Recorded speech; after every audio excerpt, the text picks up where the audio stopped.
ایک صحابی حضور کی خدمت میں حاضر ہوئے، عرابی تھے، دیہات کے رہنے والے تھے۔ انہوں نے حضور کی بارگاہ میں ایک بات عرض کی کہ حضور اسلام کے حکام تو بہت سارے ہیں، آج بھی اگر آپ دیکھیں تو کتابیں بھری پڑی ہیں۔ پھر حضور ارشاد فرماتے تھے، صحابہ اس کو سنتے تھے، محفوظ کرتے تھے، آگے بیان فرماتے تھے۔ ان کا بہت سارے احکام ہیں اسلام کے، میں ایک دیہاتی شخص ہوں، مجھے کوئی ایک بات ارشاد کر دیجئے جو میرے لیے کافی ہو۔ تو آقا کریم نے اس شخص کو ایک بات ارشاد کی، فرمایا کہ ان تموتا ولسانک رطب من ذکر اللہ، تو اس حالت میں فوت ہو کہ تیری زبان اللہ کے ذکر سے تر ہو۔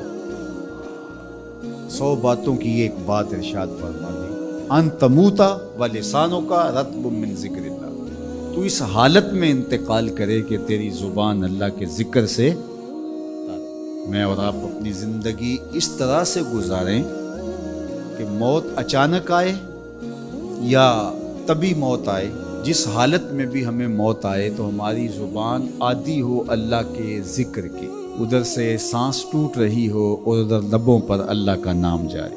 جس شخص کا آخری کلمہ لا الہ الا اللہ ہوا، اللہ اس کو جنت میں داخل فرماتا ہے۔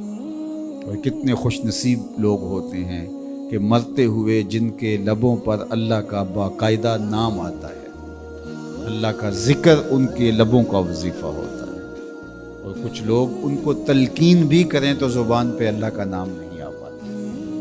اور ان میں سے ایک وہ شخص جو شراب کا عادی ہے یا کسی بھی نشہ آور چیز کو لیتا ہے، تو ایسے شخص کو مرتے ہوئے کلمہ نصیب نہیں ہوتا۔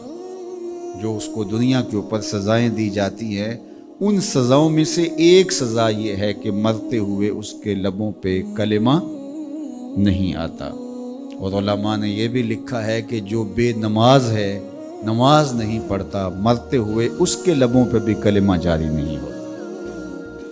اللہ اکبر۔ تو ایک جامع بات ارشاد کر دی کہ ان تموتا ولسانک رطب من ذکر اللہ، تو اس حالت میں فوت ہو کہ تیری زبان اللہ کے ذکر سے تر ہو۔ قرآن مجید میں ہمیں اللہ تعالیٰ نے یہ بھی حکم دیا ہے کہ مجھے یاد کرو، اور یہ بھی حکم دیا ہے کہ مجھے فراموش نہ کرو۔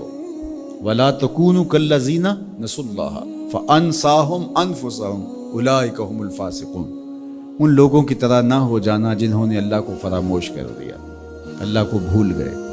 جب کوئی خدا کو بھول گیا تو خدا پھر اس کو فراموش کر دیتا ہے، اور اس کی سزا کیا ہے کہ وہ خود فراموشی کا شکار ہو جاتا ہے، وہ اپنے آپ سے بھی آگاہ نہیں رہتا۔ تو ہمیں جو حکم دیا گیا وہ ہے اللہ کو یاد کرنے کا۔ تو یاد کرنے کا ایک مفہوم یہ ہے کہ اللہ جل شانہ کی اطاعت کی جائے، اس کی فرما برداری کی جائے، اس کے احکام پر عمل پیرا ہوا جائے، نہ یہ ہے کہ اس کے احکام کو فراموش کر دیا جائے۔ یقول اللہ تبارک و تعالی، اللہ جل شانہ خود ارشاد فرماتا ہے، یہ حدیث قدسی ہے، فیما یروی عن ربہ، جو حضور اپنے رب سے روایت کرتے ہیں۔ اللہ جل شانہ کیا ارشاد فرماتا ہے، سنیے، انا عند ظن عبدی بی، میرا بندہ میرے بارے جو گمان کرتا ہے میں ایسے ہی معاملہ کرتا ہوں، یعنی بندے کو میرے سے جو گمان ہے تو میں اس کے مطابق معاملت فرماتا ہوں۔ وَأَنَا مَعَهُ إِذَا ذَكَرَنِي،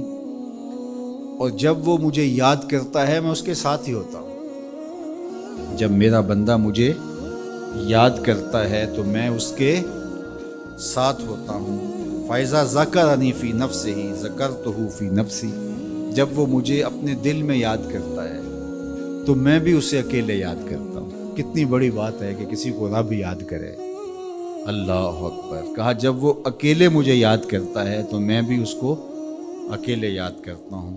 وَإِن ذَكَرَنِي فِي مَلَئٍ ذَكَرْتُهُ فِي مَلَئٍ خَيْرٍ مِّنْهُ، اگر وہ مجھے مجمع میں یاد کرتا ہے، لوگوں کے ہجوم میں یاد کرتا ہے، تو میں بھی اسے مجمع میں یاد کرتا ہوں جو اس مجمع سے بہتر ہے، اس اجتماع سے بہتر ہے۔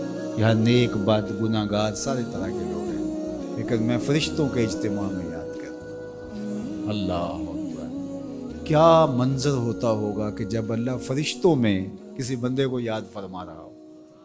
اللہ اکبر۔ اور ایک حدیث میں جو ہے وہ اس کے پھر آگے لفظ جو ہے یہ ہے، میرا بندہ میری طرف اگر ایک بالشت چل کے آتا ہے تو میں ایک ذرا آتا ہوں، اور میرا بندہ میری طرف اگر ایک قدم آتا ہے 70 قدم آتا ہوں، اور اگر میرا بندہ میری طرف چل کر آتا ہے اتیت ہو ہر والا، میری رحمتیں دوڑ کے استقبال کرتی۔ اللہ اکبر، وہ کتنی کرم نوازی ہوتی ہے جو اس کو یاد کرتا ہے۔ تو یاد کا چراغ کبھی بھی بجھنا نہیں چاہیے۔